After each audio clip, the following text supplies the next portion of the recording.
Thanks for tuning in to episode 35 of the Who Do You Think You Are podcast. My guest this week is Terron Parks. Got a chance to finally chop it up with this guy. Met him through Wild Perfection, who is a poet that I've worked with in Inkspired. And so me and him got a chance to sit down. I got really excited, as you'll see, when he told me that he actually played college basketball. But he also does more than just that. Has a food truck. Also is a singer-songwriter, and that's pretty much the crux of the conversation. But he did get into some things that him and his wife went through when she had an illness. And so that really tied into what I decided to title this episode. But I hope you guys enjoy. Forgive me for the technical glitches that you'll see where my hair was a little cut off, and then toward the end the video goes out because my battery died. But you guys will be able to see throughout the years the graduation and maturation of the actual podcast as I get a team. So let that be a slight hint for you in your life. Here we go with no further ado. Hope you enjoy. How long ago was that? That was probably I think I did that first album maybe 7 years ago. Oh, so it's been a minute ago. Yeah, but it was dope, you know what I'm saying? But I had so many singles on that album too, so I was like, I can re-release that the right way. Once people get to know me, they'll more appreciate, the music more. So gotcha. I just had to do what I had to do first, right? Man. So they can appreciate, because the music that I had on my first album, all I gotta do is really get that remixed and stuff like that. Yeah. You know what I'm saying? And then they songs that my fans know, they be like, yo, these crazy. Right. You know what I'm saying? They know. We need to hear them, right? So I was like, I just want to do it the right way, man. I really want to do it the right way, because I got a lot of joints. How many songs was on that album? That first one? That first one probably maybe 12, still 12. But yeah.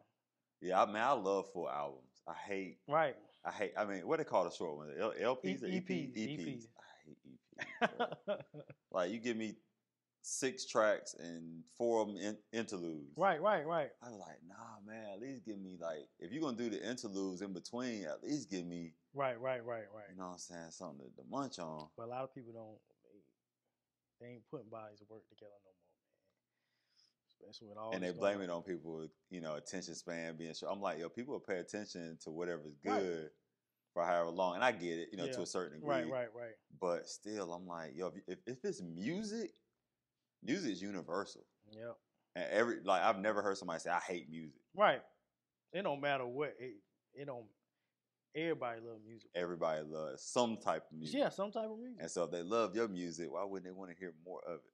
I miss the double disc days, bro. Yeah. That's when Chris Brown came out with. How many songs he came out with? Yeah, he had about 500 songs on that album. I ain't never. Now that one I didn't listen to, but I ain't really the biggest Chris Brown fan like that. Right. But if Jay-Z dropped a double disc, I'm on it. Kendrick Lamar dropped a double disc, it's gonna be full of craziness, yo. This stuff in the computer. Right. Or even some of the singers, man. Some of the ladies, man. I think SZA, she real hot right now. Summer Walker, all them types. And I don't listen to all their music like that, but I think if they drop something, man, I think people will really, really lock in. They will. They'll pay attention, especially because they got people attention. Right. So they'll probably take somebody like Beyonce or somebody to drop a double disc, and then that's a new trend. Right. Mm-hmm. It'd be crazy, man. Yeah. So not the other night, a few nights ago. What was it? Was it last weekend when you did the release, the album release? Last Friday. Man, I feel like these days be blurred. What did I do it on Friday? Friday. Yeah, Friday. So how was that for you versus the first one that I came to, the one before that? How did you feel about those two different album release parties? And I know you said you was in Atlanta too, so I want to know a little bit about that.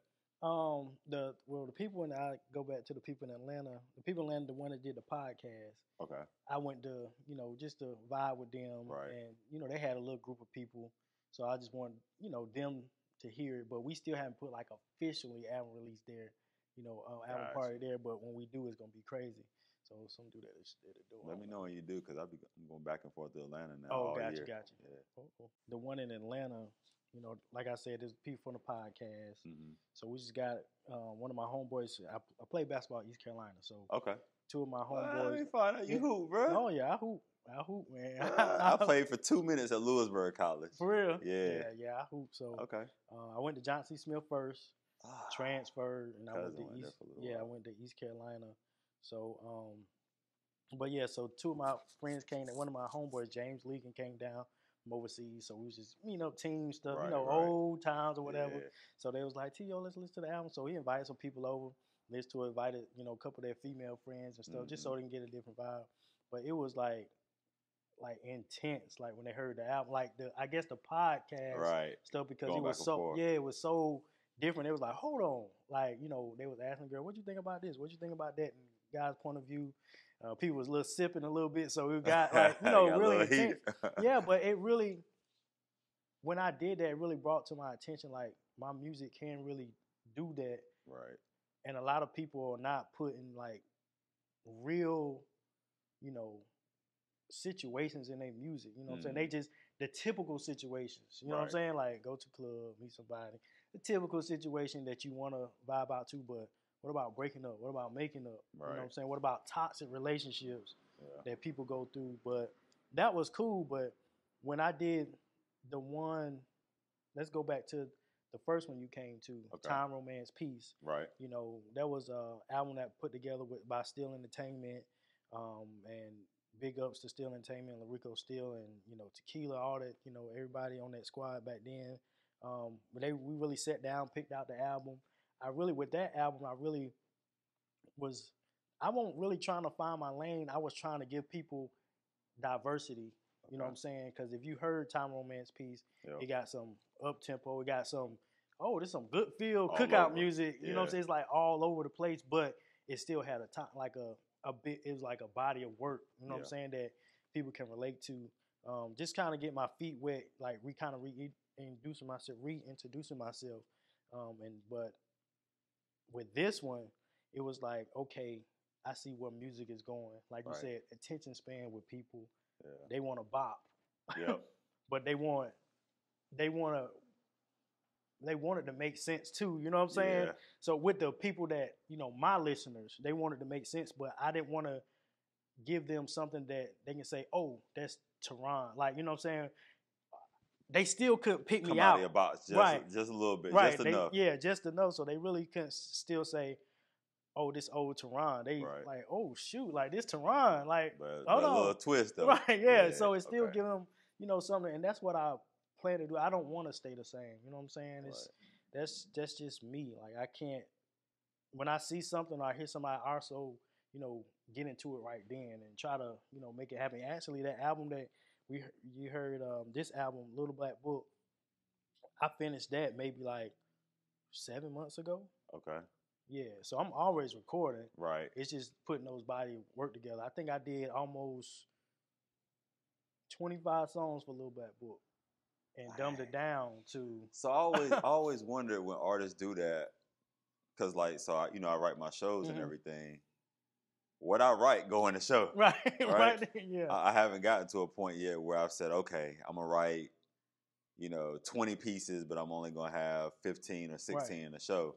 How did that process go for you to say, all right, I'm gonna knock this out, I'm gonna put this aside. Yep, this one, these 3 going in. I ain't gonna do that one. Man, it comes from listening to them over and over, and really depends. Like since I record at home, I can't say, oh, I'm going to the studio and this one gonna be on the album. Like I record at home, listen to it. Oh, I'm like, gotcha. I get that feel. I'm like. Look, cause if you pay $500 for studio time, it's going on the album. On the album right now. Like I don't care. We gotta finish this mix and master. You know what I'm saying? So then it's like now I just I record and I send Larico some hey yo, what you think about this? How you feel about that? Let my wife listen to it. How you feel? I think that could be a single, but this go with that song. You know what I'm saying? Like this might can be, and that's how I kind of twist. Like I did almost 25 songs for Little Black Book. Wow. But then those other ones, I'll put it like this: the first interlude when I'm talking on the phone is like that song in the background. Like I wanted it to be on my album so bad because it fits with that. And it's crazy because I was listening for it as you was going throughout the night. And I'm like, okay, so I guess that was just for the interlude, but it was an actual song. But that's gonna be a single soon. You see what I'm saying? So when I'm doing an album, I'm piecing it. It ain't just doing it for, you know what I'm saying? Right. Just I'm piecing. So Right. people like, oh, I heard that before. Like, oh, this is the one that was on Little Black Book. Or this Right. is, so I kind of piece it. And then, you know, with all the songs that I do have, you know, I am gonna go in a way where I do give singles, because shout out to DJ Tut T. He always said, you know, any music that's not heard, nobody, I mean, you will never know. Yeah, it's new. Old to you, new to them. Right. So I'm like, in my computer, I got almost 200 songs, like, wow. just sitting there. You know what I'm saying? You write, and you co-write a lot of those? Or Yeah. Most of them I write, because like I said, I be at the crib, just chilling, you know, or, Right. you know, my friend Laquan, wild shout out to him, send me a beat. Justin Arnett is in Charlotte, send me a beat. Yo, I got some, and these people that's part of my team. Right. Shout out to Doc Marv, that he be like, yo, I got something. Hey, see what you can do to this. And So they're a part of the team. So then you just like, okay, I'm at the crib. I don't listen to it. It's dope. Let me just put something to it, and then put it on wax. Then they be like, yo, it's hot as a go, or let's save it. I won't like turn out like I thought it would, kind of. But then I might revisit it maybe 2 months later. Like I was in the car, you know, after listening to my Little Black Book, I was in the car like just going through like my folders of music. I'm like, I was just taking pictures of like songs that I had. I'm like, oh my God, I didn't think, you know, now I can really do something with that. You know what I'm saying? Right. So, yeah.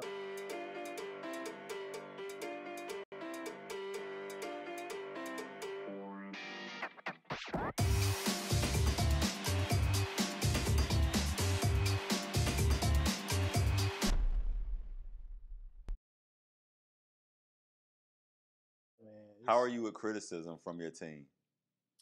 I love it actually, man, because the thing about matter of fact, I wish I had my phone. Dwayne Harris, that played for the Steelers, he played for the Steelers. He actually went to ECU with me. Okay. He played for Cowboys. What was it, the Chicago Bears or whatever?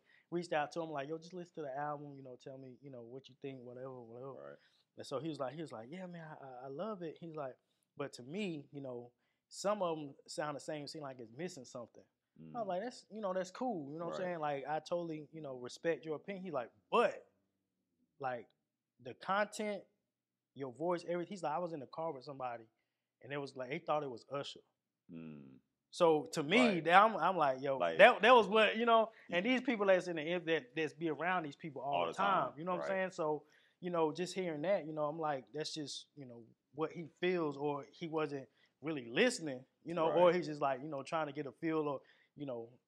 But I love it, even if from my team, man. They like, Toronto, I think you can do better. You know, even on the last Black Boy album, when I was doing Love and Basketball, which is a fan favorite now. Right. People was like, yo, Sequence Clark that helped me write it, and Larico Steele that, you know, gave me the beat, you know, he was like, you know, go hard on a certain parts, you know, be laid back, but don't be too cool. You know what I'm saying? 'Cause still, you want to be Terron. Like, you don't want to be, you know, somebody else. You know what I'm saying? Yeah. Just because I was just thinking like a Drake laid back, you know, because Drake can sing, but he can't sing like me. You know what I'm saying? Like, he can't sing like me. So, you know, they're like, yo, be cool, but be you. Yeah. And it was so out of my box. I'm like, how am I gonna do that? I'm like, he was like, yo, just be you. You know what I'm saying? So even in that, you hear harmonies, you hear some strong points of the song in my vocals. Because your team was like, yo, go here, and go up there, come back down there. So they was like, and then, you know, at home when I'm sitting there doing, I'm like, you know, by yourself, I'm like, yo, they not here. Right. So how can I really make this work? You know what I'm saying? So yeah, I know some people, whether it's music, whatever it is, creatively, don't like criticism at all. And even like for me, I'm kind of like you, where I take criticism and, you know, all right, let's see what we can do with it. But one thing I just thought about while you were talking, like, I don't let anybody read my poems before a show. Nobody sees them until the poets see them, and then it's not even a real critique process. It's more of now I've had some people like, yeah, I don't want to do this particular poem for this particular reason. But normally it's just like, okay, hey, the way I perform this word right here, can we switch that with this word? It might be something small that, but it's not anything big where we're going to be switching a whole lot of stuff. Right. But I have had people talk to me about the poems afterwards. and sometimes there's some criticism, and Right. sometimes it's just a conversation about Right. what they didn't understand or Mm. things of that nature. But I do know people who just don't like criticism at all. And so in music, because, you know, and with a lot of things, but stuff is just so subjective. Right. You know, based on the person, their experiences, right. all of that good stuff. And so I was really wondering if your team, if you were open to it, and your team actually criticized you. Yeah, like sometimes they, you know, I mean, they got them like like, no, sing it, like don't, you know, and I'd be like, well, how, you know what I'm saying? But then they say, well, I can't sing, so it's like you gotta figure it out. Right, we figure it just out. know it ain't quite where it needs to be. So my process is I listen to it, come back to it, I hear the words, but I put back on the instrumental. Okay. And then sing that part like differently. You know what I'm saying? The same melody might be in my head, but I sing it totally different, and I sing it, and they be like, that's it. You know what I'm saying? Do that. You know what I'm saying? I'm like, appreciate it. You know what I'm saying? Because again, just because how I'm doing it doesn't mean, you know, even though I'm just saying in the industry, you might have artists that can sing, right? But the people that's behind the boards, their ear is more in tune to what you think you can hear or can't hear. You know what I'm saying? Like, so, you know, I give a shout out to Mike Blaze. He always told me, he was like, one thing is free is your ear. You know what I'm saying? He said, you can go in a studio, $1 million studio, have everything. If you ain't got an ear, it don't even matter. It don't matter. He said, that's like, you can't hear it right anyway. Right, you can't hear it right anyway. So that's what helped me too with like starting to mix my music. Like I still mix my music. I might send it to them. They be like, yo, this dope. Go ahead and master it. You know what I'm saying? Right. So I've been telling you, that's a whole nother process of my artistry. You know what I'm saying? So I might record at home, but I got the ear to mix. You know what I'm saying? To do what I need to do, put the vocals in the right spot, the levels in the right spot. So, but he always told me, he said, T, if you ain't got an ear, it don't matter what studio they can record. Say they in P. Diddy studio. Right. If you ain't got an ear, because they hearing the wrong thing. They tweaking the wrong thing. Don't even need to be tweaked. Don't even need to be tweaked. That's crazy. You know what I'm saying? But they say they in $1 million studio. It don't matter. Right. You could be, put it like this. The album that you heard, Little Black Book, was done in my house. Wow. So when people you got a studio at home and you use like GarageBand or what you do? GarageBand. Right. Wow. But I got plugins that, you know, I know how, so I know what to tweak. But then when some people hear it, they're like, bro, you use Pro Tools? Where you record at? That thing is so crispy. Like, where you? Right. At the crib. But you taking pictures of what? You in the studio paying what? X amount of dollars, and your shit sounding like you recording it in the bathroom. You see what I'm saying? Because they don't know what to critique. They don't know what to. They don't know what to do. So, you know, shout out to Mike Blaze with that. And that's what I really took that to heart. He's like, if you don't got an ear, it really don't matter because that's something that is free. Yeah. So, you know, I just made sure, you know, that. But, yeah, man.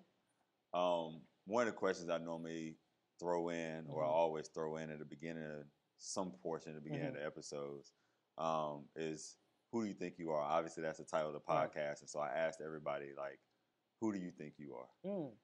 Man, I'm somebody that I think I inspire a lot of people. You know what I mean? From just where I came from, what I've been through, a lot of people don't really know like that back end of my story. You know what I'm saying? So being, you know, growing up, being told that I wasn't going to be nothing, you know, not, of course, not from my parents, but just from, you know, like schooling and, you know, always getting in trouble, being around the kids that, you know, always got in trouble thinking that I was the one, you know, supposed to act like them because I'm in the class, you know what I'm saying? I didn't know. And that was just my environment, you know what I'm saying? So, you know, after coming from that, man, and just, you know, looking at life totally different, you know, being the first one to graduate from college, you know, in my family, man. I really think I'm inspiring to all the stuff that I have done, you know, over the years for up until now, with everything, you know, just, I mean, I think I'm an inspiring person. You know, I know I'm a loving person. You know, I got a big heart, you know, for people. I mean, the list can go on. I mean, I can be stubborn at times. Right. You know what I'm saying? So I'm definitely not perfect. Yeah. You know, I'm not a perfect guy, you know, but I know, you know, my heart is in the right place, you know, I'm I'm in a position where I'm supposed to be right now. You know what I'm saying? A lot of people, you know, preach that and say that, but I really believe that what I have done over the years, even working from KFC to now, you know, that all played a part because now I got a food truck. You know, my parents, like, I think that played a part. Yep. You know, you were able to see how it runs. Right, to see how it runs. So everything played a part in my life, and I don't take it for granted what I've been through to now, even relationships, and that's why I make the Black Book. From relationships to situationships to, you know, I think everything, you know, as I'm getting older, has played that aspect. And again, life is about choices. Right. I could have took some of those choices and made the really wrong decision. Yeah. And some of those choices I did make a wrong decision. Like I said, I'm not perfect, but, you know, I just think, you know, with everything that has happened up to the point in my life right now, I think I'm an example of things that can happen with, you know, all the bad stuff that did happen. And I just made, I would say, most of the right choices to be here. You know what I'm saying? So I don't know if that answered all the questions. Yeah, but, I mean, there's no wrong answer. Right. So, but, you know, that's just how I feel about it, man. And even the people, you know, the right people, cutting off the right people at the right time, you know, bringing more people in my life, because it was times that, you know, I thought people were just around me just to get a piece of the pie. You know what I'm saying? So it was hard to just cut off those people, but, you know, and I still think some of those people, and I love them from a distance. Yeah. You know, I know they can feel that. Long spoon. Right. I know they can feel that, but it's just where I'm at now. Like I understand, you know, how to do that. You know, they still my people, they still my homegirls, my homeboys, but sometimes you have to protect, you know, your energy. Like I feel that now. I gotta, you know, protect my energy sometimes. So, you know, yeah, being a family man and all that stuff. Like even when I first bought my first house, man, it's like nobody even knew where I stayed at except for the people that, you know, I trusted, because that energy, I just feel like, you know, me reading more books, it's like you really have to protect that energy, bro. So, but yeah, man, up until now, man, I really appreciate like what I've been through and who I've become, you know, for as everything, man. Like, to be honest, man, I really do. So you said as a kid, like, teachers or people would tell you like you weren't gonna be anything. Yeah, man. Was this like elementary school? Yeah, man. Like, yeah, I think it happened when I was like in 4th grade. And I'm gonna get back to this too. I mean, I was in 4th grade, and it's like I used to finish my work first, right? Okay. Then I used to get bored. Right. You know what I'm saying? So I used to try to get people attention, be the class clown. Yeah. So going to the next grade, they were like, nah, something wrong with this kid. You know what I'm saying? So they put me in one of the, I don't want to say slow classes, but, you know, it was just kids in there that they, you know, the grandma always, you know, they have no parents. So it's all, so being that young in that environment, what you going to do as a kid? That's all you saw. Like you adapt to it. Your environment, yeah. Right. So that's what I started adapting to. And my mom was like, there's nothing wrong with my son. You know, so I got tested. A lot of people don't even know this backstory. You know what I'm saying? So, but got tested, you know, then, you know, it's like, yo, this IQ is like off the roof. Like, it's good. You know what I'm saying? Right. So about 5th grade, that's when they put me back in the regular classes to do whatever. But yeah, but then, the teachers, like, I mean, the way they talk to the kids, you know what I'm saying? Oh, you're not going to, oh, no. Like, you know, I mean, even the classes had like a back room that had like, if you get in trouble, like the padded wall thing. Wow. That's what I was in. You know what I'm saying? That's crazy. Yeah, it was crazy, like just doing that back in the, but you really adapt to your environment. You know, even looking at my kids, you know, I make sure that, you know, stuff that I say, you know, can really affect them if, you know, you say it wrong or say it, you know what I'm saying? Yeah. Like they really take into that, and that's what I was doing in that age. I was just taking into what, come home, don't do my homework, but I knew how to do it, you know, or I'd be stubborn on doing it, you know what I'm saying? But let me fast forward. So I used to work at Enloe High School. Okay.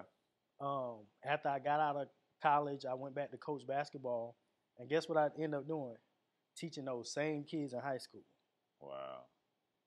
So now you had the experience of being in their shoes, and so now you knew how to deal with them. And they was in high school. I had a student, he was 21 in 10th grade, I ain't know So they allowed that. he had one more year, so I was asking like, Kwame, why you coming back? He like, man, I come back for the free lunch.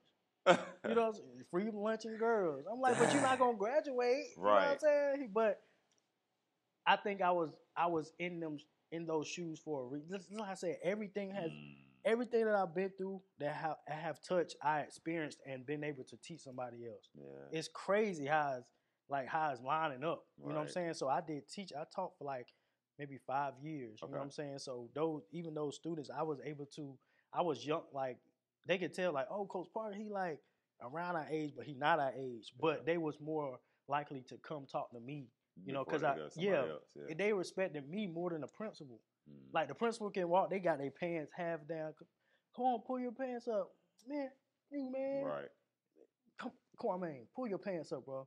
Come on, Coach P. You know what I'm saying? So it was just that respect. But as soon as I knew how to kind of talk to them, you know, and even though they had their days, but they respected me when they did have their days. You know what I'm saying? So. It's crazy how, but yeah, back then it was a little rough. You know so you said you taught for 5 years? Huh? You taught for 5 years? Yeah. Mm-hmm. What made you leave teaching? I was actually doing a network marketing at the time as well. Okay. And Amway? No, I was doing prepaid leave. I was doing World Ventures. Okay, World Ventures. All right, I know about all of them. Yeah, I doing World Ventures. I was one of the top income earners in World Ventures. Wow. Yeah, I was a marketing director. Had a big team that was growing. You know, I was getting the residual income because teaching we got paid once a month. You know what I'm saying? I was cool. I'm like, whatever. Right, you just stashing that check. I'm coming to school, $650 BMW that paying for. So even the principal called me in the office. Like, what's going on? Yeah, he was like, how you driving?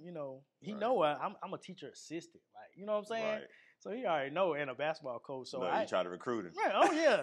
Look, on lunch, show him the video. Right. Look, and he bought the trip package. Okay. You know what I'm saying? So I'm like, yo, the trip's real. You don't got to do what I do, but I do this on the side. I don't do it while I'm at school, kind of deal. But I start making more residual income with that, and the people I guess in our generation, they just needed to see more. You know what I'm saying? Like, so my top leader, he was like, man, you got to be out here. You got the car, you got the money. Right. You need to be out here taking some trips. So, of course, I listened. And then, look, won't stashing no money away. I'm blowing it on trips, staying here for, 2 weeks and, doing that, won't saving nothing. Just, just living, won't marry, have no girlfriend, no kids, no nothing. Life. Oh, yeah, but that helped my business. Because guess what? People that was inside, on work Mondays, I'm in Punta Cana. Right. So when I'm talking to them hey, let me talk to you on your lunch. Bring your lunch break. Man, I'm lunch all day long. Right. I'm in a video. Make sure I FaceTime them. Yep. And they be like, hey, man, I wish I could be there. Man, you can. Go ahead and get your membership. Right.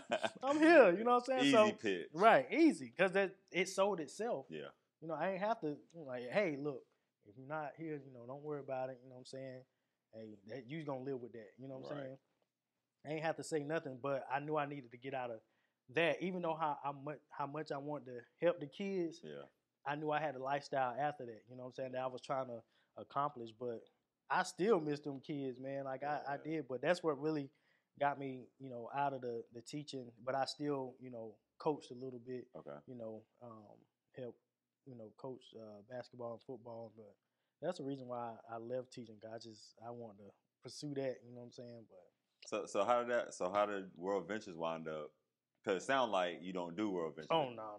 They actually, long story short, they actually went the World Ventures side, the business side. They went in the hole. Oh, did they? Oh yeah, but they got the trip side was still cool. Right. You know what I'm saying? They was, but the business side, they try to come out with this thing called a smart card or whatever, and the Asian side, the Asian found a little loophole in the system. And took them down about $60 million. They couldn't pay the people that was really doing the stuff. You know what I'm saying? So we were just all like, "Oh man, you gonna get paid? Oh, you gonna get paid?" I'm like, "When I'm gonna get paid? I got a residual check. Like, you know what I'm saying? Dang. Oh, you gonna get paid? You gonna get paid?" So I think it's still people fighting like some court stuff, but it's another company that bought out the travel side of it. Because Okay. the travel side was real. Like Right. it's man, the trips was amazing. You know what I'm Right. saying? But it was just that business side where they couldn't pay what somebody took. Right. So that's kind of stopped the, Dang. us getting paid. So I'm like, then I had to go find a little, Yeah, I was about to say. So how was that? Because you go Man. from all right, you left Bruh. the school, now you all over everywhere, bruh, and then all of a sudden, I had to I found a job at Cree, at Cree in Durham. Got hired there doing stuff there, but they always say once your mind expands, don't go back. it's hard for it to go back. You know what I'm saying? You couldn't stay there too long. Nah, man, I'm helping out doing stuff there, but it's like Right. my mind is always going to different things. So my friend introduced me to trading. Okay. You know what I'm saying? Day trading. So I've been doing that for almost 7 years. Okay. Investing, of course the stock stuff, learning about that. But my mind as an entrepreneur is always going, but Right. I had to do that split time between World Ventures and Cree. That's when me and my wife was dating, Okay. Everything. So and then we got married. So I'm like, I ain't no fool either. Right. I got to provide, what I'm Yeah. saying? I got to do what I have to do, but, still dreams on doing as an entrepreneur. And then me and her, we don't get in an argument about it, but it's like we do have those things. I know she don't see things like I would see them, and I know, I don't see things as she would see them because she never stepped out that realm of just being like a full entrepreneur and everything depending on me. Oh, yeah, you eat what you kill. Right. So like but that's my mindset. I'm like, if you put me out there, I'm gonna eat no matter what. You know what I'm saying? Yeah, like what? Right. I'm strong survive. Right. I'm gonna make it happen no matter what. And I just, and I got to a point where I was like, babe, you just gotta, I'm doing what I want, like doing for the family. Right. But you put me out there with nothing, I promise you, in a year I'm gonna come back. Everything. Yeah, because I know how to make $1. Right. You know what I'm saying? It's easy. It's easy to me. You know what I'm saying? I could be out here. I know how to make $1, no matter what it is. Like I can start my own business. I can help people start their own business. Like that's a business in itself. Right. Help other people start business. That don't know what they doing. Yep. Paperwork, anything. That's just what I learned, what I gained. And shout out to Isaac Blunt for helping me do that. And he instilled that into. He's like one of my mentors. He instilled that into me. He's a good guy, man. Isaac Blunt, shout out to you. One of my mentors that we went to church together, and he went through a lot, but he always told me, he said, one thing, I'm gonna know how to make $1. I'm gonna make sure you always know how to make $1, no matter what it is. That's all you had to fish. Yeah. Yeah. So to this day.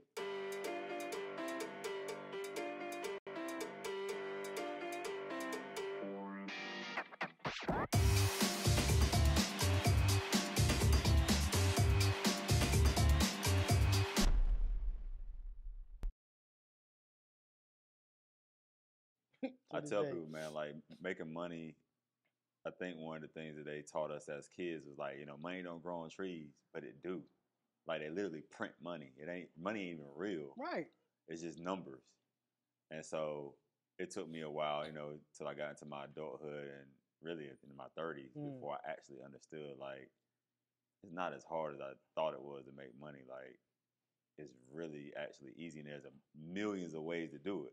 And that's what makes it so easy because you can learn how to do anything to make money. You got clothes, you got paintings, you got music, you got poetry. Like you can make money with anything. Right. Yeah. So yeah, man, it's one of those things that I have grown to learn. Yeah.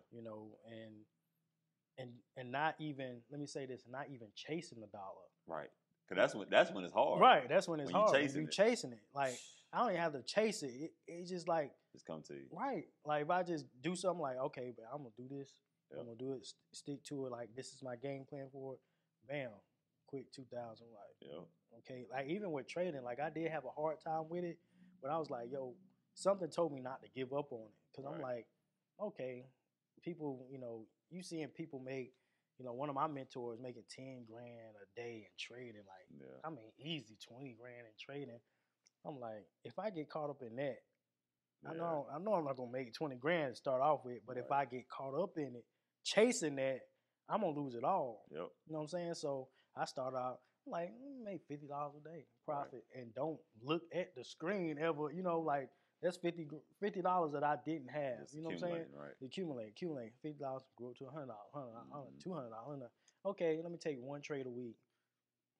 Let that trade run. Okay, $2,000. You know what I'm saying? Right. But it's just getting to a point now where I'm getting so busy, so I do have to have my mentors to help me out. You know what I'm saying? I'm like, yo, I give you some of my split. You know what I'm saying? But and then it makes it worth their while. Right, worth their while, but my money is still growing.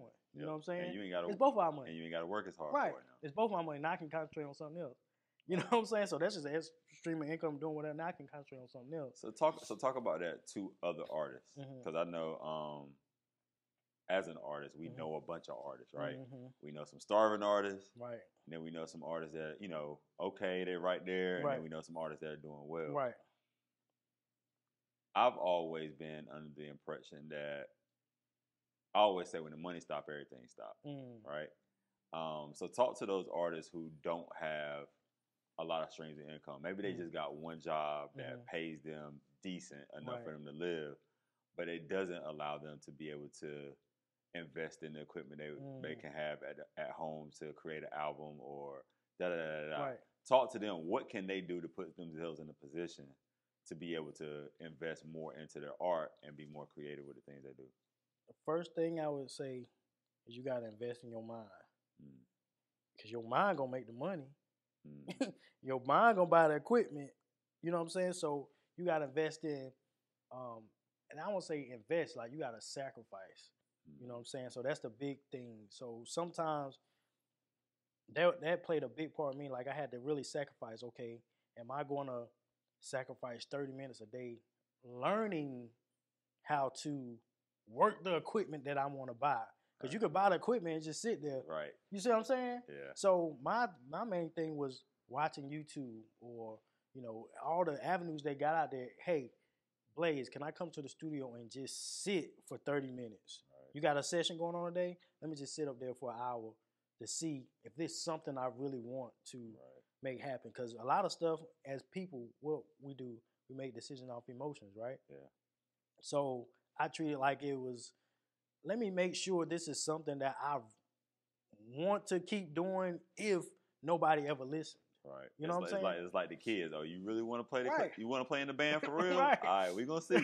right. So it's one of those things, like if you don't have money out, just make sure it's something that you think is worth it to do, because it's something out there that you really think is worth to do.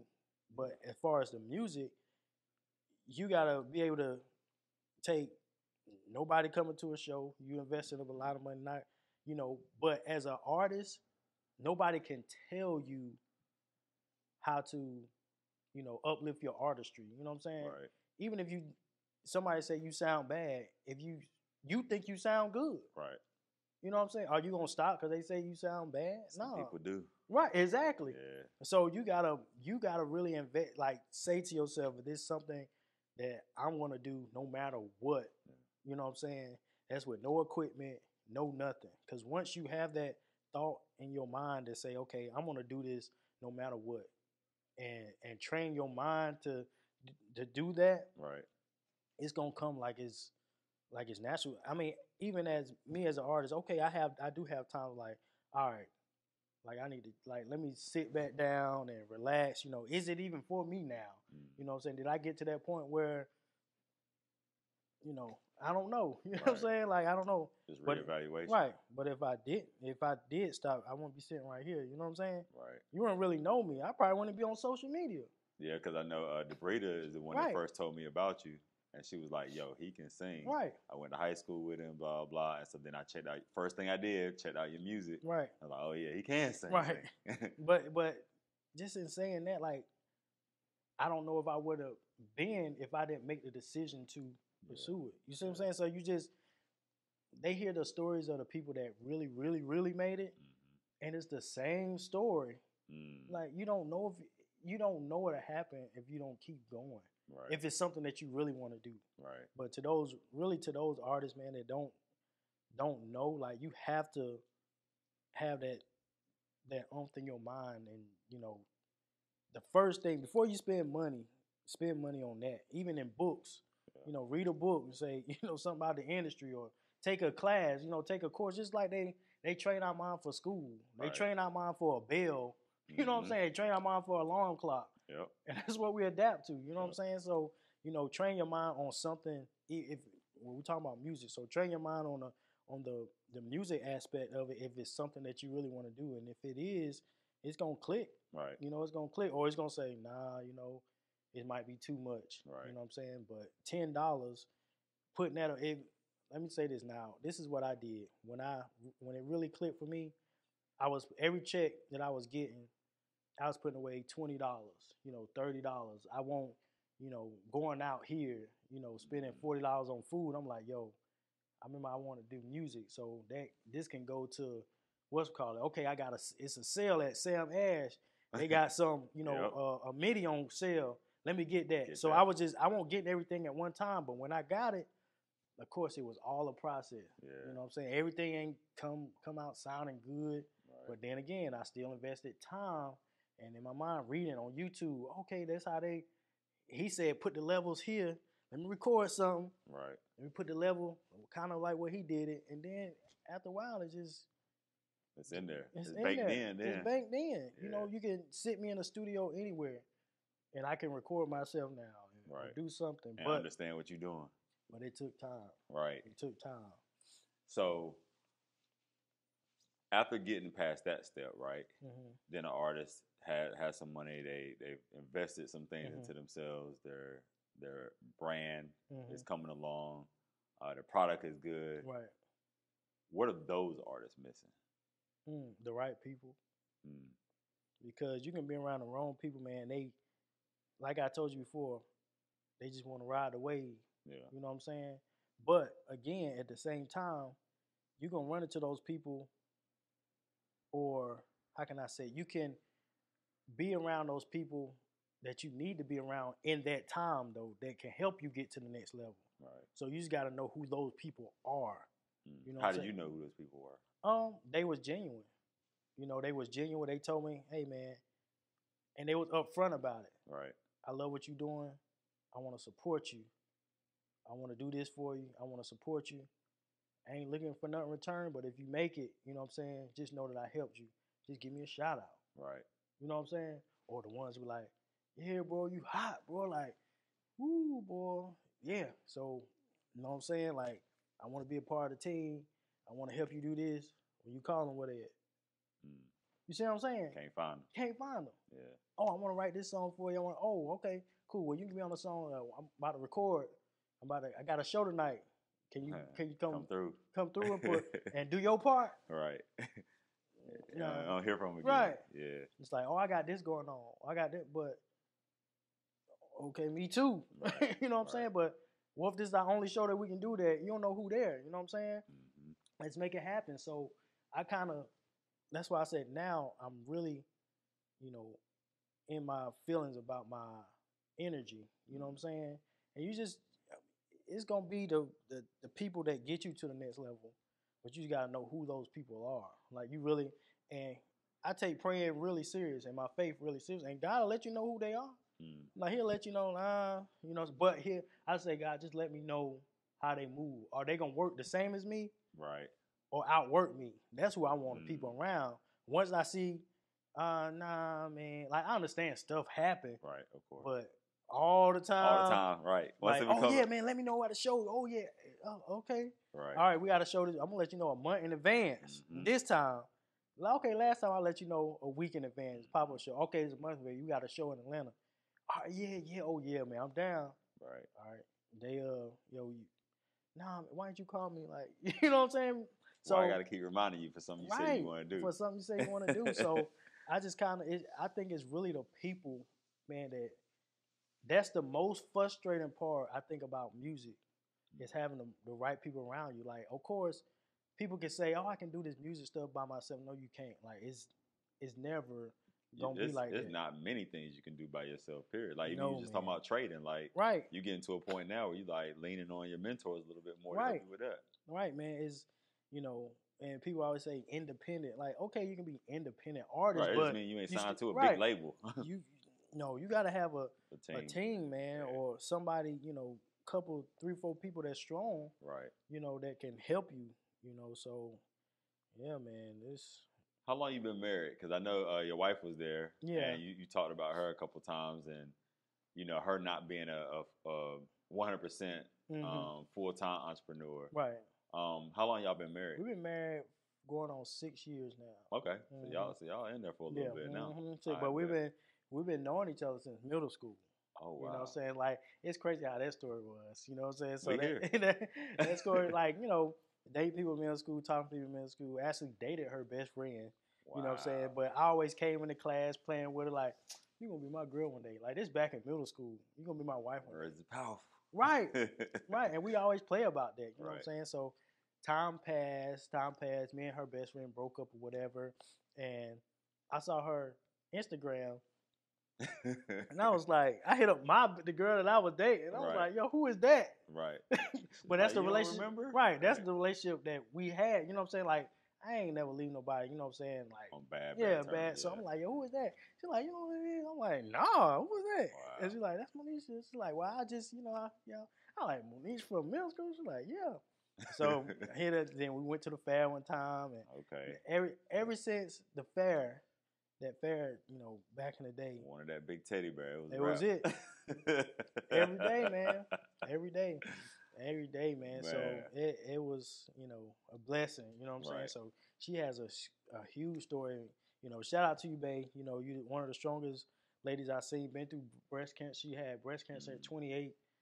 Had a double mastectomy. Wrote a children's book. Wrote a book. Another book. Her and her mom wrote a book together. Been sharing her on the podcast. Yeah, man, you got to. Been sharing her. She had was diagnosed at 28. So she was sharing her story with a lot of people. A lot of people want to hear her story. She's on a lot of panels for the Breast of Us. Actually, the girl that you had before, she did like at 7 o'clock. Mm-hmm. She knew her. She's like, oh, she did like a something with us with the breast, like a breast cancer group that she styled them or whatever. Okay, yeah. So she knew, she knew her, when she saw her face, but 6 degrees. Yeah, man. So shout out to you, babe. But she's one of the strongest people. We're going through chemo, like just seeing that, that stuff at a young age, and then I'm asking like, man, why I gotta go through? You know what I'm saying? But that was the selfish part of me. You know what I'm saying? I'm like, dang, why am I here with her and she going through all this stuff? And she actually told me, she's like, hey, I know we dating, and everything, but if you choose to leave right now, I would not be mad because you don't deserve what I'm going through. And she had 2 boys, I think when I first got in her life, the boy, Ezra was 2, Jalen was 6 or 7. Okay. And I was like, nah. You know what I'm saying? Like, I knew that was a test for me too. You know what I'm saying? Like, nah, even if I didn't stay or we didn't get married, I knew I wasn't just gonna like, even though I wanted to do what I want to do, I'm young, still living the life doing that. I'm like, nah, I can't do that. At least I'm gonna be here, till you get on your feet or whatever. But then it turned into, nah, I'm gonna be here forever. You know what I'm saying? Right. Kind of deal. So That's crazy. Man. So what was the biggest thing you learned going through that process about yourself, and then the biggest thing you learned about your wife as well? Man, for myself, it was just like I had to really man up. Like it's like changed me. You know what I'm saying? Like seeing your wife, like going through chemo, happy one day, next day losing her hair. Well, this won't be my wife at the time. Right. Girlfriend, losing her hair. Sons, they want my sons at the time looking at me, giving them comfort in the midst of it. I'm like, of course I question God, like, God, why am I going through this, or why am I, here with that? But with me, man, what helped me, it was just a lot running through my head at the time. Like I ain't really know who to talk to because none of my friends been in a situation like that. Like who I'm gonna talk to about it. So it was some things that I just held my pride in and just prayed about. Like, God, is this the person I need to be with? After it's over, do I just be like, all right, you good? You know what I'm saying? But I'm like, I knew that wasn't my heart. You know what I'm saying? But it was a lot that I was battling that a lot of people didn't really know. You know what I'm saying? Just internal thoughts. Coming home, take care of her. But it was like I keep on saying, it was my heart that would not, let you go. No, I wouldn't.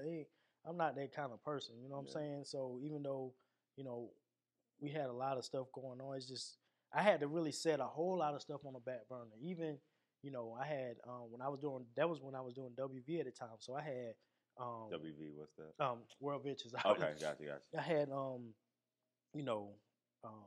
what you call it, national events, right? had speaking engagements, had this, and I wanted to be there, but I'm like, yo, I can't, you know what I'm saying? So it really changed like my way of thinking, I would say it wasn't in a bad way, it was like more of maturing. Yeah. You know what I'm saying? As, I had to mature fast, you know what I'm saying? Because I was just out there doing whatever. Yeah. So I matured fast in that sense. But my wife, man, it showed me, like, she's strong, man. She still was trying to, even the bad days, she didn't, of course she told me about it, but she didn't want the kids to see it. Right. You know what I'm saying? Mommy's still strong. She's still going to be here. And then I don't even know half of what she was thinking going through that process. Ain't even tell you. Yeah. Right. They're like, is this my last day? You know what I'm saying? Like, you got cancer, like stage 4. You know what I'm saying? Yeah. Like, how do you know if I wake up, I'm not, or it's like the last, you know what I'm saying? Yeah. Stuff that she won't telling me that she was battling. You know what I'm saying? So it was a crazy experience, but it was a good experience for me, and I think for her, kind of what made us stronger too. You know what I'm saying? But I told her, babe, I don't care what it is you need me to do. Like, the world need to hear your story. Yeah. So whatever it is, like, if you can get that out, like what we need to do. That's it. Because again, it ain't even about the money. Right. But you've been through something that a lot of women that think it can't happen to them in the 20s. Yeah. You know what I'm saying? Yeah, because when you said 28, I'm like, I don't know anybody that's gotten cancer in their 20s like that I personally know. Right. You know what I'm saying? Obviously, older people in our family, things of that nature, 40s, 50s, and up. But you don't hear about that much. But somebody's going through that. Somebody. Yeah. And so that's when she wrote the book, What's Going On with Mommy. It's like a children's book. Okay. You know what I'm saying? To get it, kids. And I told her, whatever we got to do is just, people need to hear your story. Right. And that's a whole different platform for you.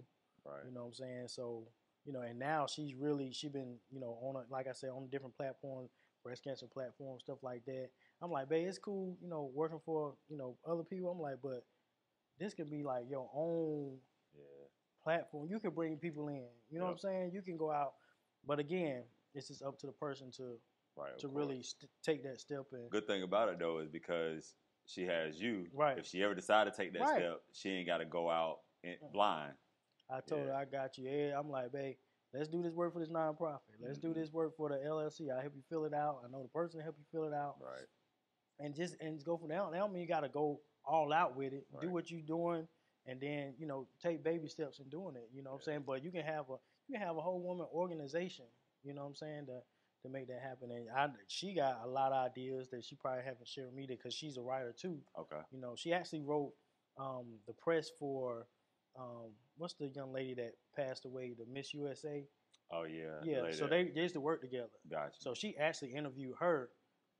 When she worked, the girl worked in Charlotte, and my wife worked in the Raleigh office. Okay. So they was kind of tight, and she wrote the press release for her. Wow. And she's like, it's crazy how people added their law firm as a friend. She got all just for that press release because she passed away. You know what I'm saying?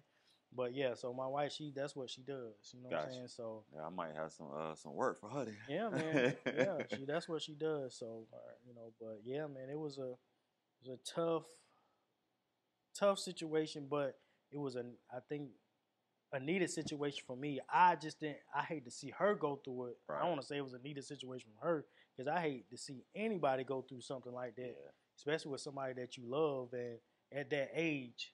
You know what I'm saying? And and that was at the time that we kind of first started dating. So she was, like I was saying in my annual, she was really protected about her boys.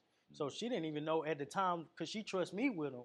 Right. You know what I'm saying? So just imagine her going through that and just thinking like this. I can, but right, I can't. Like I'm dating him. He can up and leave me whenever he wants to, but do I trust him with my boys? Wow. You know what I'm saying? So she was probably fighting that at the same time too. Right. You know, and then all the people that say, "Oh yeah, I'll be there for you," they won't dare. Like they'll say that, "Oh, you got," try to, "Oh, you got cancer," or stuff like that, but they won't, dare there. So let me ask you this. So, because I mean, it's a stereotypical thing, whether it's true or not, who's to say? But a lot of black men don't want to commit and be married faithfully, et cetera, right? What made you decide after going through that with your then girlfriend to actually get married? And the reason I ask that is because being in that situation and going through that with her, I feel like outside looking in that you could have just stayed with her and never got married. And that trust still would have been there. And you could have had what you wanted without actually taking an extra step. Right. So what made you actually say, you know what, like, I want to get married. Like, I want to lock this in long term for sure, even though it already seems like that. Right. What made me do it, man, it wasn't,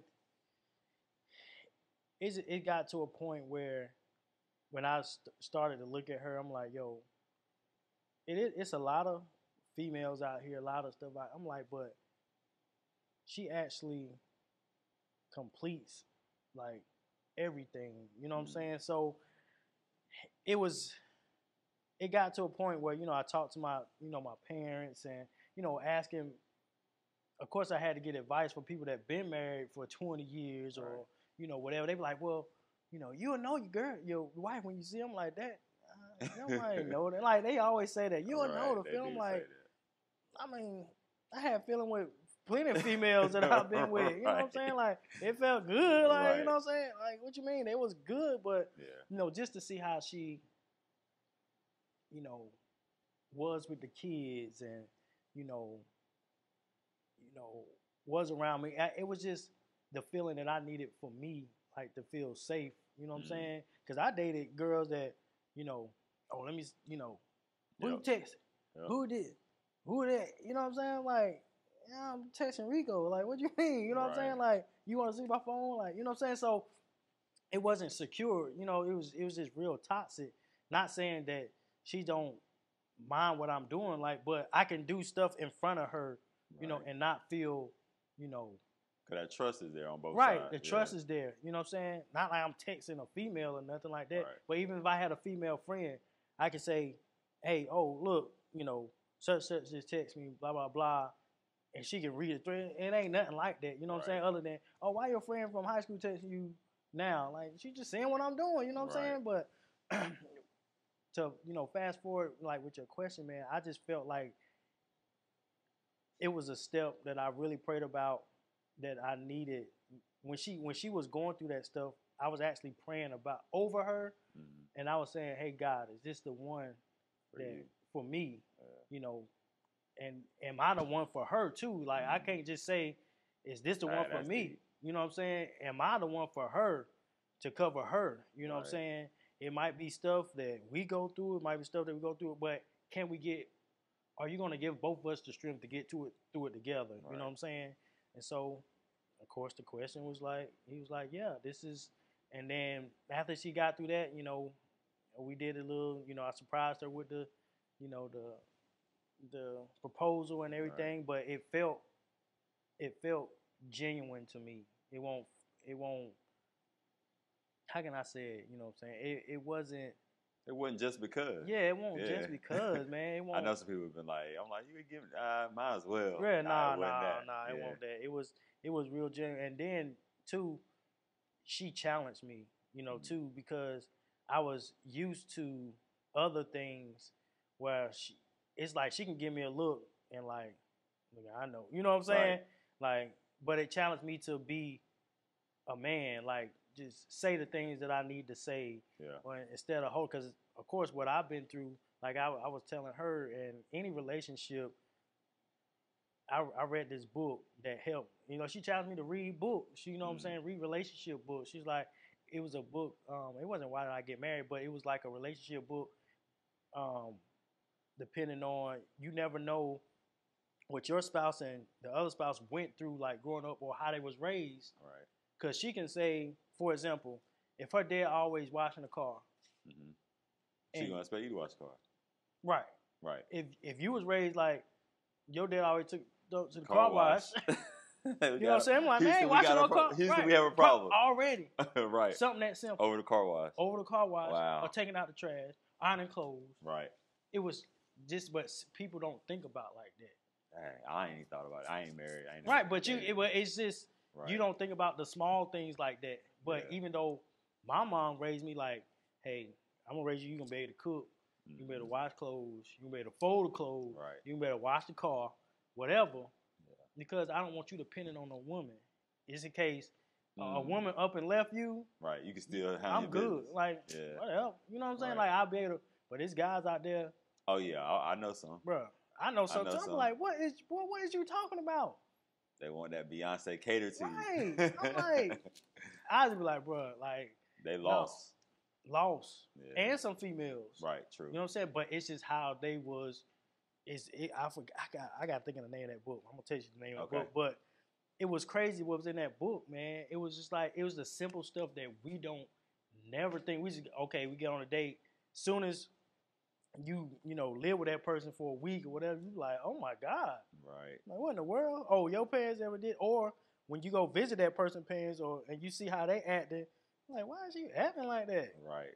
A little different than the norm. A little different, way off. You know what I'm saying? So, but in saying that, when we got together and we started, living together, I saw things that she didn't do. I saw things that I did. So I picked up on it. You know what I'm saying? I didn't have to say nothing. She saw things that I didn't do, and she picked up on it. It's like we worked. The energy. Yeah, it worked together. It won't complaining. Yeah. It won't because just like if she, that don't mean she didn't want to do it. If she was tired and the dishes in the sink. Right. If I didn't never do dishes, I'm like, babe, you got dishes in the sink. Right. Instead of me just doing it. Doing the dishes. You see what I'm saying? Oh, well, you're on my toes. But no, I'm just saying, but it can be like that. Right. You know what I'm saying? But people don't really think about it. Just think about complaining. So that how we interacted on that level was something that I didn't do. She didn't ever say, she just did it, but I usually do it. You know what I'm saying? So it just kind of fit. You know what I'm saying? Worked out. Right. So that's what really was like. Okay, yeah, she the one. And it's crazy what you was talking about before. Like, you felt secure. A lot of black men, especially. Right. I don't know what white people do, but a lot of black men don't talk about wanting to be secure in a relationship, because we always say, oh yeah, women want security, and normally talk about money, and emotionally, obviously too. But men need that security as well, and I'm wondering now, like, how many men would be in relationships or healthy marriages, things of that nature, if they felt secure, That's something to think about. And even even deeper, man, like on the sexual side of things. You know what I'm saying? Like, I was talking to one of my homeboys. I ain't gonna say his name. I ain't say his name. Yeah, save me some editing, man. I don't want to have beef his name out. Oh, no, we good. So, but like we had like conversations. You know what I'm saying? Because I talked to him. He's not married yet. You know what I'm saying? Right. But it gets deeper to the point. Like, he like, yo, T. He's like, it kind of, when you say, for instance, if you like we say, when your mind expands, it's hard for it to go back. Yeah. So he said, to be real, he like, yo, I had some experiences. Some experiences of freaky girls, you know what I'm saying? Or they did what I like, but they just want it. You know what I'm saying? Like, far as connection wise, but in the bedroom, it was crazy. And then the connection ain't got the bedroom. Right. Yeah. So he was like, even like the girl I'm with, you know what I'm saying? Like, we connected. It started off like that, but then we good. Yeah. But it's like, you think about what the freaky part of it was, from whoever before, you know what I'm saying? And that's why sometimes, like, even women and men, like, we go through so much mentally because it's not, I don't know why women say that. Oh, y'all too. I don't even know the word. I'm like, we too simple. It's like sometimes we are. You know what I'm saying? So like to be real, it's not like it ain't like we'll just let it go either. You know, we still think about it.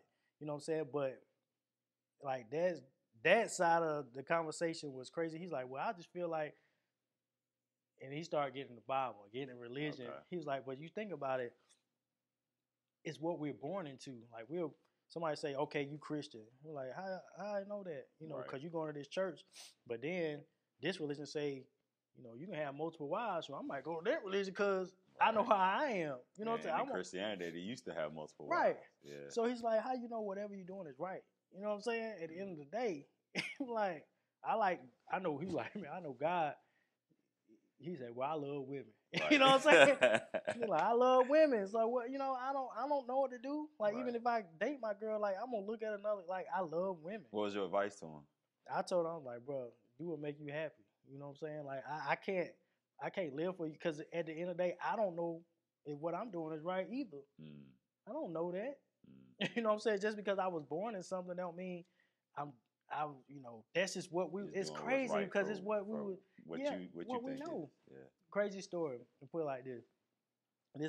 It's a joke, but it's a story. Okay. So, one girl, you know, Thanksgiving, you know, she always had Thanksgiving at her parents' house. You know what I'm saying? So, at Thanksgiving, her mom always cooked, you know, the turkey with the top off. You know what I'm saying? You know, every Thanksgiving, cook the turkey with the top off. So one year they had Thanksgiving at her house. Of course, what she do? She cooked the turkey with the top off. You know what I'm saying? Dressing the turkey was good, whatever. So she finally asked her mama, Mom, why did you always cook the turkey with the top off? She was like, because my oven was too small. But she's like, if I had a bigger oven, I would have had the top on. Right. Simple, but that's just what we see. Right. That's so what we mimic it. Yeah. So how do we even know, you know, and that's a totally deeper conversation, you know, to what we, you know, do. That's why I don't like talking about religion and barbershops and all that, because people have I mean, it can go on and on forever. Because people going to dig in their heels and they believe what they believe. They believe what they believe and strongly believe. Yeah. Don't get the person that really strongly believe it. It's a you wrap. know what I'm saying? It's a wrap. LeBron will never be better than Jordan. Right. You know what I'm saying? So he won't, but okay. Right. So I just never, you know, dive in it. But again, I don't want to live in that fear of like, I'm doing what's wrong, I'm doing what's right. So I just told him like, bro, I mean, gotta do what make you happy at the end of the day. You know, I don't know. You know what I'm saying? That topic. I mean, we talked about it for almost 2 hours, bro. Like on the phone. You know, just because it's just one of those topics, bro. You just never know. Right. You know what I'm saying? I was like, I can't say, and to be honest, like to him, I can't never say I had that urge because my mind has been expanded. You know what I'm saying? So you know, if you got a argument with your wife or something, you like, man, shoot, think about, you know what I'm saying? Right. So I was like, I can't never say I had it, but it was just something in me like, okay, I can't make that mistake. Yeah. But how I know if it's a mistake or not, right? Right. That's crazy. That's where that philosophy comes in right there. Yeah. But then it's what you've been preaching. Oh no, you shouldn't do that. Right. How? Like why? It's crazy, man. I often think about, like after we die. Like, what is really like? Right. Do we know what's going on? Are we aware of the past life? Right. I know I've had some conversations with people that say, you know, that believe in reincarnation, and they believe in reincarnation as a tool for you to do whatever you didn't do right last time, this time. Wow.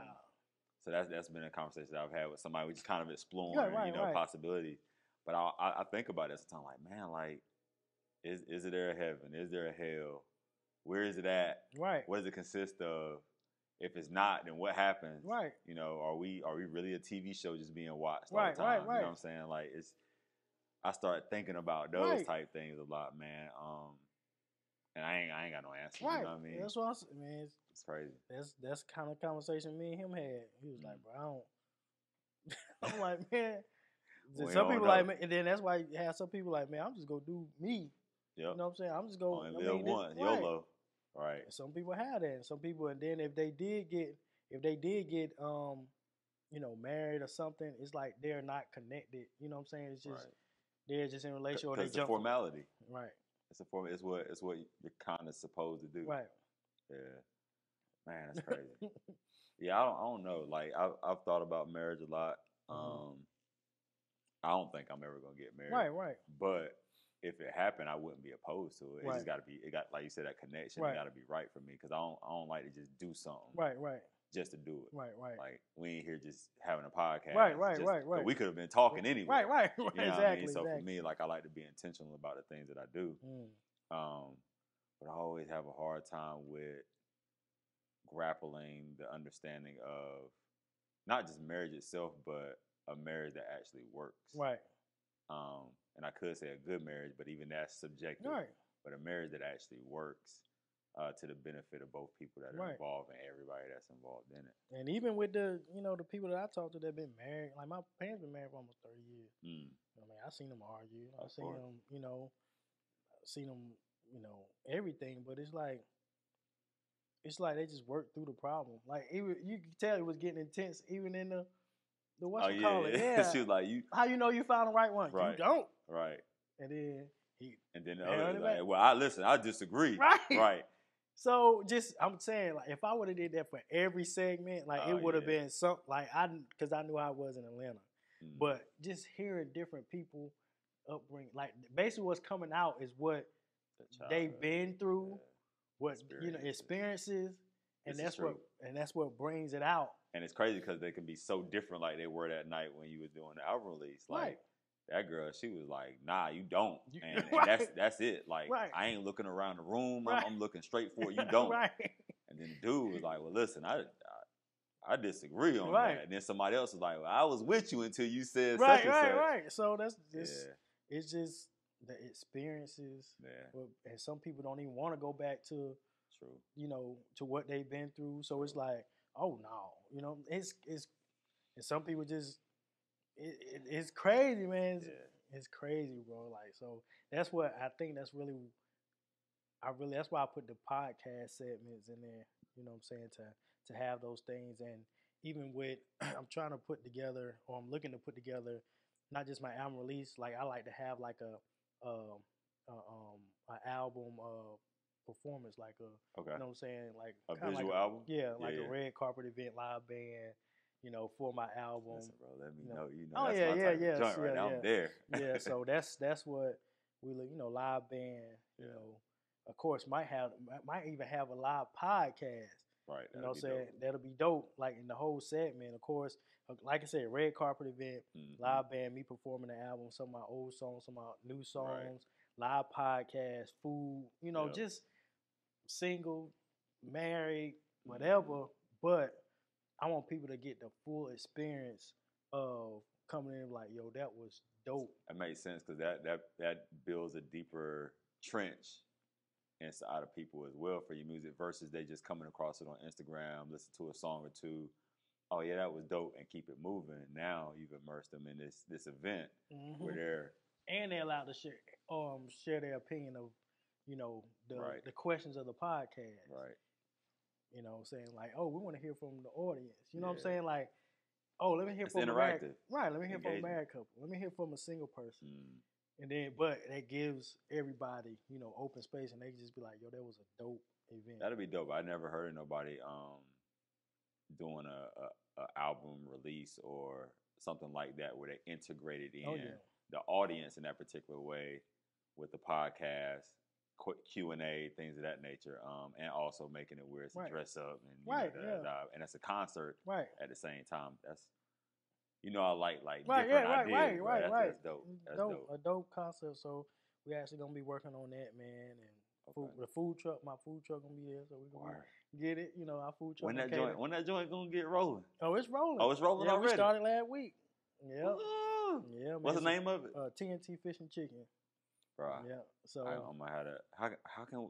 Where do I go to find out where the food truck gonna be at? You can go on. You can follow us TNT Fish and Chicken, on Instagram. Okay. All right. We actually will be in Raleigh in two more weeks. We actually in Durham right now on Lawson Street. We do the first 2 weeks there. You know, we just starting out, but we get more venues in Raleigh. Looking at the Zebulon area too. Okay. In Nightdale. So yeah, I'm I already tell you, man, I'm gonna have to. I didn't know y'all had opened it up yet. But yeah, man. I love to eat, bro. Right. Yeah. So we came. We just actually just set up last week because we got our permit. So we just pulled up, at one of the stores that we connected with, just to see how, because we got to get a feel because we had the restaurant. Right. So now having the food truck is totally different. Yeah. You know what I'm saying? So we just want to get the feel of everything. So Thursday we was like, yo, this thing booming, you know what I'm saying? So people like, come back Friday, this thing booming. But we didn't do it Saturday because, the weather and stuff like that. But, it's something I'm really praying about, because again, it goes back. Me doing KFC, me doing that, and me know how to network market. Right. It's easy for me. Right. You know what I'm saying? It's very easy to, again, not chasing the money. Yeah. But it's very easy for me because all they want to know is the food good. Yeah. If it tastes good, you're gonna be able to get the spots that you want. People gonna be able to come. Right. No matter what if it's good. Because it brings traffic. It brings traffic, and they want their name to be good, whoever it is. Yeah. Oh, you brought this food truck out, keep them. You know what I'm saying? Right. So, I'm really, I'm praying about, even though we just started, I don't know if I want to do it full time. Right. But I know it's easier for me, and it's a game changer too. You know what I'm saying? So I'm praying about that too. Word, yeah. Within the next couple of weeks or so, I'm making my business to go ahead. Oh yeah, definitely. And I just let you know we're in the area too. So we're gonna be on Raleigh on Capitol when we are in Raleigh. Okay. So I'll let you know. Yeah, definitely shout out. I'll come through and start grubbing. Yeah, I'm gonna find me something when we leave here tonight. Right. Actually, one of the guys we just locked in, the guy April the 2nd. He actually came. He was a construction worker, just passing by. Wanted to find something to eat or whatever. Stopped by, got him a little pork chop sandwich or whatever. Right. Man, came back. I was like, oh, he wants something. Mm-hmm. He's like, man, so y'all cater? I was like, yeah, we cater. We do something. My wife got I'm putting together a 40th birthday for April 2nd. Let's talk. Gave me the number. He locked in today. You see what I'm saying? Just like that. Just like that. Just simple I be stuff. telling people sometimes you don't even sometimes people be working so hard and look, and it just be things you don't even know. I was telling somebody recently I had went to a fellow poet invited me to a meeting for a project that he was doing with the city of Raleigh, and they were supposed to be doing like a walk or something like that. And anyway, it got canceled because of rain, but I still showed up because it was only sprinkling. Right. And so when I got there, he was like, oh man, I meant to hit you up and let you know it was canceled or whatever. He was like, but you can still kind of just, tag along. We're just going to be talking. And I was like, almost like, nah. And I was like, all right. Right. So he introduced me to, it was like maybe 6 or 17 members. So afterwards, maybe like 40 minutes out there, they was like, yo, we're going to go get some food downtown Raleigh. You want to come or whatever? Right. Like y'all talking about a project I ain't got to do with. Right. Someone was just like, just go. Right. I went, and so went to the joint and met all the people. Everything left, ain't thought nothing else of it. That was several months ago now. Just the other day, I had been interacting with this lady from the city, talking about Inkspired and doing some things of the nature, and she messed around. We had been going back and forth for like 2 weeks, and then she called me the other day and was like, yo, I knew you from somewhere. I was like, what you mean? She was like, yeah, Inkspired. It just kept ringing in my head. She was sitting beside me the whole time at that meeting when we went. And me and her laughing and joking, all that stuff. And it just so happened that that's the contact for the department I had to reach out to. See? And so me and her, we going back and forth through email, but it wasn't as responsive thing that nature. But then as soon as she realized who I was, picked up the phone call, hey, send this over, send that over, this, da. Bro, I'm telling you. Never know. Serendipity. That's how it happened, man. That's why I was telling, Rico and people that I'm connected with about it. I'm like I'm really praying about, because it's like it's natural. Right.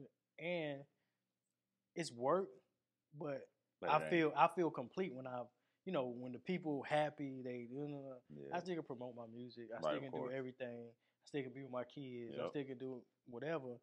But it's like natural, and when I come home, I still like I can my day is complete, not Yep. working and be like, Oh, hey, I I'm gotta do home. this again Right, tomorrow. you know what I'm and saying? This ain't even fulfilled me no way. Right. Yeah. Seeing people smiling, seeing people Right. and then food is just like something that people they gonna do it.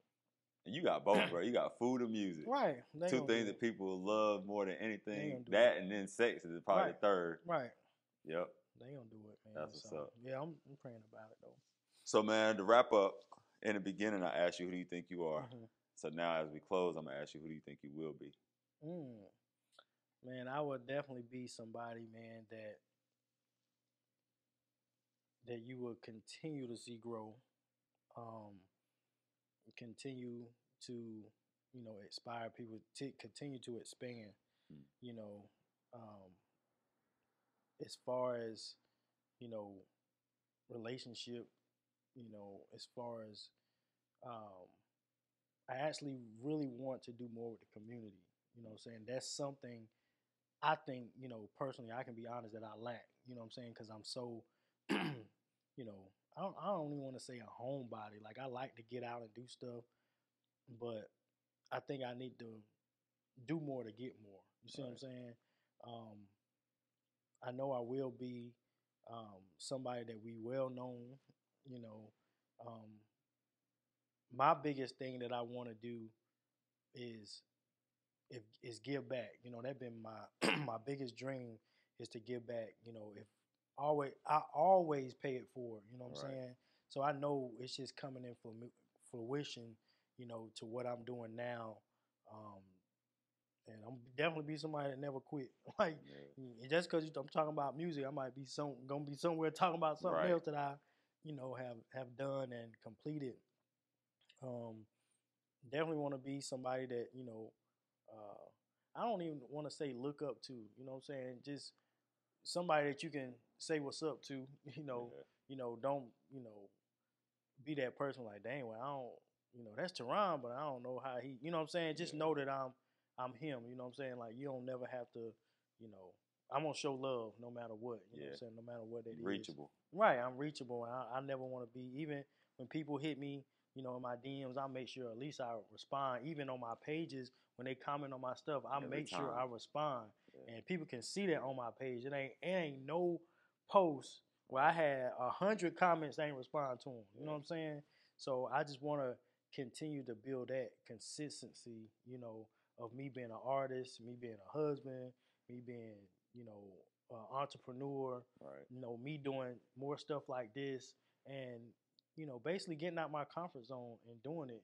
You know what I'm saying? So I just want to become more, than what people see me as. You know what I'm saying? But that's not, how can I say it? That's not really saying that I'm not going to do it or I'm doing it because I want them to see me more. I'm doing it because I need to do it. You know what I'm saying? I need to do it, and I hope I inspire people to do it too. You know what I'm saying? Don't do what you pray about it and do what you're called to do. You know what I'm saying? And no matter what it is, you call to be a club promoter, you call to be a whatever. You know what I'm saying? Just do it. You know what I'm saying? Don't let nobody hold you back, but keep the right people around you. You know what I mean? Saying so you make it happen. Bet.